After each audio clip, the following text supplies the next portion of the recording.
Well, there's growing backlash in Cerritos over proposed water and sewer rate increases. The mayor says they could be as much as a 76% jump in bills. City officials say the hikes are necessary to fix aging infrastructure. McCollum Medina is live in Cerritos with more on what people are saying about that increase. Mac.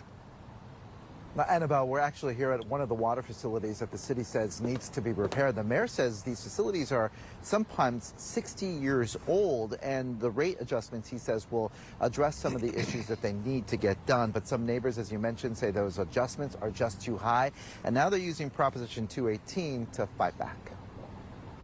We have a deteriorating, aging, and failing water and sewer infrastructure. Mayor Frank Aurelio Yokoyama's staff showed us photos of the water wells and sewer systems they say is in desperate need of repairs. He says the proposed increases would fund those upgrades. Our residents and businesses should be paying the true cost of the operations and the maintenance of the water and sewer infrastructure.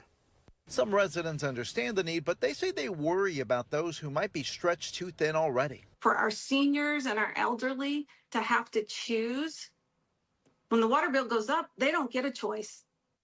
This is how gentrification starts. City of Cerritos, which is in California, Southern California area outside of Long Beach, know it very well. They're going to be raising the sewer and water prices about 75% to Cerritos residents, because they say they need to fix aging equipment. Where's the money at that you guys been having this equipment before to fix it? Why haven't you guys done things to fix it every year? Allocate money each year to fix the things that you need to be fixed. It's because they want new people in this area. They want these properties to go up to get more tax money. This is how gentrification starts. You start raising prices. You know what? We're going to hit them with the utilities and say it's this. Then we're going to do this, and then we're going to do this. This is how you get people up out of here to get a new bunch of people coming here to pay more.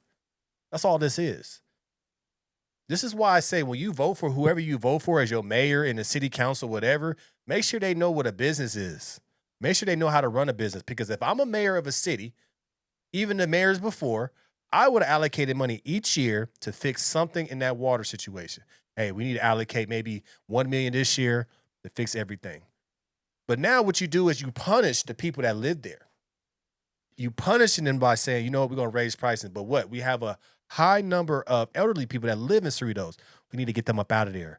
We need to force them to sell. So how do we force them to sell? We know they're not working. We know they don't have any money, so we'll raise the prices. This is how gentrification starts.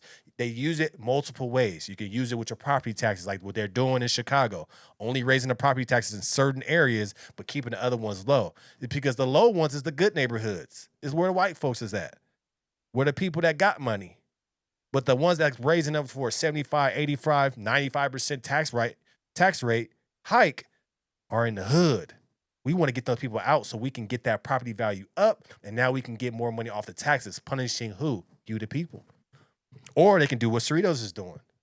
You know what? All right, we're not going to raise the property taxes, but what we'll do is we'll raise everything that they need. Sewer and water. There's only one. We have a monopoly on it. We own that. So we're going to raise it, and they have to pay it. So now we're going to keep hitting them in their pockets, and we're going to force them to move, force them to sell. What we have now is a lot of cities are doing this price hike. A lot of people are doing this price rate hike in different areas, taxes, utilities. It's because of this. It's a couple of things. One, the cities are broke.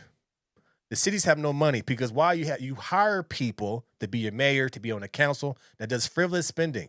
They put the money in the wrong things, right? They don't put their money into opportunities to make money. They just spend. So when you're continually spending, and then next you know, we need more money. Oh shit. Okay, so how can we get more money? Because what does every politician say? We're gonna tax the rich. We're gonna tax the corporations, the businesses. But what if they leave? Who's gonna get the hit? The people. So okay, cool. So we can't, now we're gonna target the boomers. Okay, most of our community is boomer people. We need to get them out so they can sell. So when they sell, they have a higher property tax. But right now, to force them to sell, we're going to raise the utilities. We're just going to keep raising it. 75% price hike on water and sewer? That's insane. And then we're going to say, oh, well, we need to fix the equipment. It hasn't been fixed in 60 years? Whose fault is that? But this is what happens when you hire people or when you vote. This is when they say this. They say this. Your vote matters. It really does. You need to vote for people that have business experience, that knows about a budget, that knows how to set things aside for certain things, how to maintain things. What I don't like about this is there needs to be an annual report. And I don't know if these cities do it. I'm going to look more into it. There needs to be an annual report where it shows what the city is spending their money on. We, the people, need to see a breakdown every year what is being spent from the city.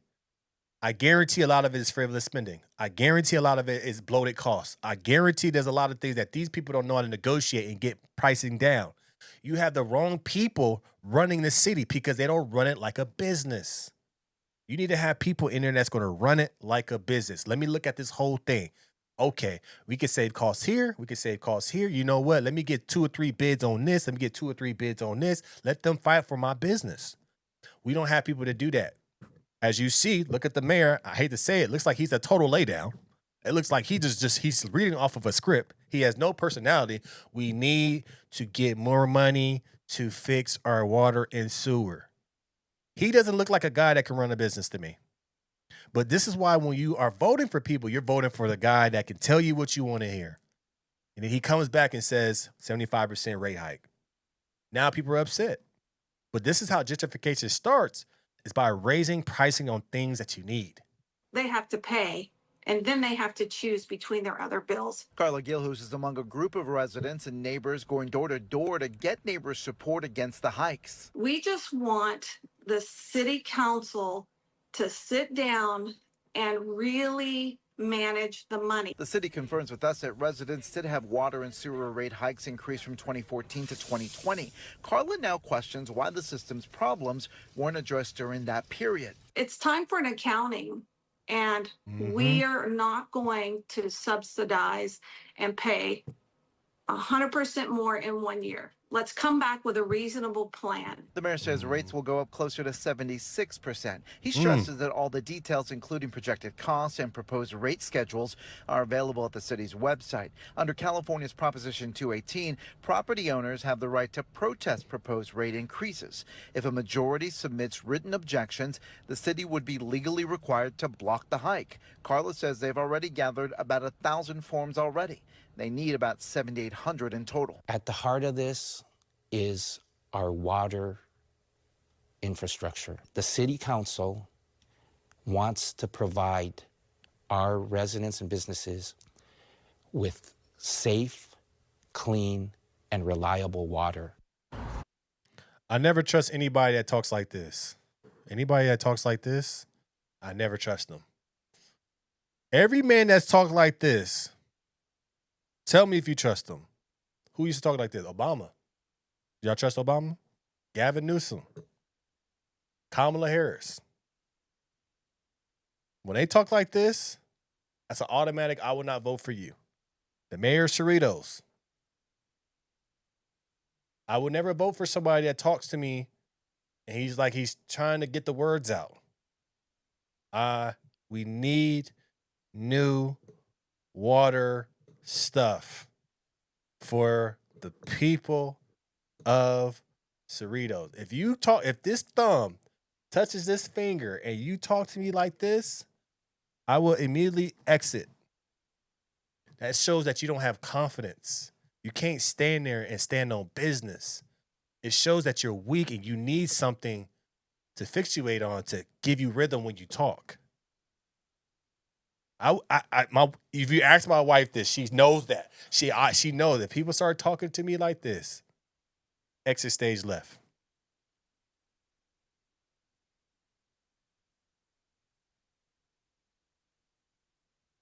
Just saying. You talk to me like this. If you ever meet me in public and you see me in public and you come to me like this, I will not talk to you. Shout out to the city of Cerritos. Hopefully they get those votes, they get those things. They got 1,000, they need 7,800 people to go against this. Hopefully they go against that because 75% price rate hike is crazy. But that's what the sign that they're trying to gentrify the neighborhood right there. Let me know your thoughts about this in the comments below. Like, share, and subscribe to the channel. As always, we'll keep this thing rocking, keep it going. Appreciate the support. Make sure you hit the notification bell to get all the new videos. Go get her Patreon coming soon. Working on that, doing vlogs, putting stuff on there. Gonna have just building this community for people that's go-getters, that's really trying to go out there and get it in any aspect of life. Okay. Also, too, daily show coming soon. Appreciate you guys' support. Keep supporting, keep commenting, share, trying to build this thing up. And I will, because I love to do it. I'm out.